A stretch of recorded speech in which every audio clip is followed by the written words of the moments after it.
Reticulocyte count test क्या होता है, इसके बारे में आप लोग बहुत ज्यादा सुने होंगे, लेकिन एक्चुअली में होता क्या है मैं आपको विस्तार से बता रहा हूँ। तो चैनल को सब्सक्राइब नहीं किए हैं तो चैनल को जरूर सब्सक्राइब कर लेना, साथ ही साथ बेल आइकन प्रेस कर देना कि ऐसे ही और भी वीडियो आए तो आपको उसका नोटिफिकेशन मिलता रहेगा। तो रेटिकुलोसाइट जो टेस्ट होता है वह क्या होता है? रेटिकुलोसाइट वह रेड ब्लड सेल्स होते हैं जो अभी भी विकसित हो रहे हैं और इन्हें अपरिपक्व रेड ब्लड सेल्स भी हम कहते हैं। रेटिकुलोसाइट बोन मैरो बनते हैं और ये हमारे ब्लड में मिल जाते हैं।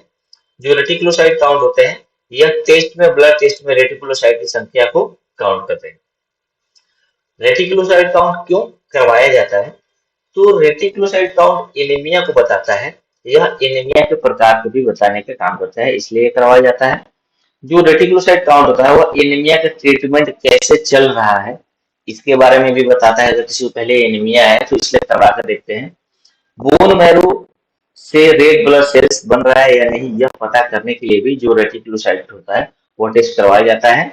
और बोन मैरो का अगर ट्रीटमेंट चल रहा है तो हमारी बॉडी उसको सही से रिस्पॉन्स कर रही है कि नहीं कर रही है, उसका पता लगाने के लिए भी रेटिकुलोसाइट का टेस्ट करवाया जाता है। रेटिकुलोसाइट काउंट का असामान्य होने के लक्षण होते हैं जो सबसे ज्यादा इंपॉर्टेंट होते हैं। आप देखोगे व्यक्ति को थकान और कमजोरी महसूस हो रहा हो, सांस लेने में दिक्कत हो रहा हो, त्वचा का पीलापन या क्रांति खो देना या हाथ पैर का ठंडा रहना, ये अगर होता है तो उसमें डॉक्टर रेटिकुलोसाइट काउंट करवाता है। रेटिकुलोसाइट काउंट का कम होना क्या दर्शाता है कि अगर आयरन की कमी होने वाला एनीमिया अगर कोई है तो इसको वजह से रेटिकुलोसाइट शरीर में कम हो जाता है। विटामिन बी की कमी से होने वाली एनीमिया की वजह से कम हो जाता है। एप्लास्टिक एनीमिया में भी कम हो जाता है। अगर किसी व्यक्ति को बोन मैरो का ना बनना उस कंडीशन में भी जो रेटिक काउंट होता है वो कम हो जाता है। किडनी की बीमारी में भी आप देखोगे इसका जो लेवल होता है जो रेंज होता है वह कम हो जाता है।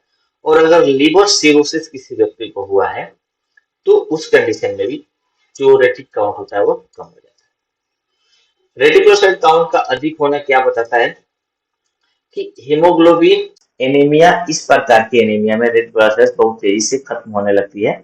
इस तेजी से हमारे बोन में रेड ब्लड सेल्स नहीं बना पाती जिसकी तेजी से हमारा रेड ब्लड सेल्स नष्ट हो जाता है। दूसरा प्रेगनेंसी के कारण भी रेटिकुलोसाइट काउंट बढ़ जाता है। पहाड़ों में रहने वाले भी रेटिकुलोसाइट काउंट बढ़ जाते हैं। जो लोग ज्यादा ऊंची क्षेत्र में रहते हैं या पहाड़ी क्षेत्र में रहते हैं तो उसके नीचे उनका जो रेटिकुलोसाइट होता है वो बढ़ जाता है। रेटिकुलोसाइट की नॉर्मल रेंज जैसे आप देखोगे बच्चों और वयस्कों में 0.5 से 2% तक होता है। जो बच्चे अगर पैदा हुए हो उनमें आप देखोगे 2.5 से 6.5% तक रेटिक का नॉर्मल रेंज होता है। और 1 साल तक के बच्चों में 0.5 से 3.1% तक इसके जो रेंज होते हैं वो होते हैं। तो यहाँ तक वीडियो अगर देख ली है, चैनल को सब्सक्राइब नहीं किया है तो जरूर सब्सक्राइब करके एक लाइक जरूर कर देना।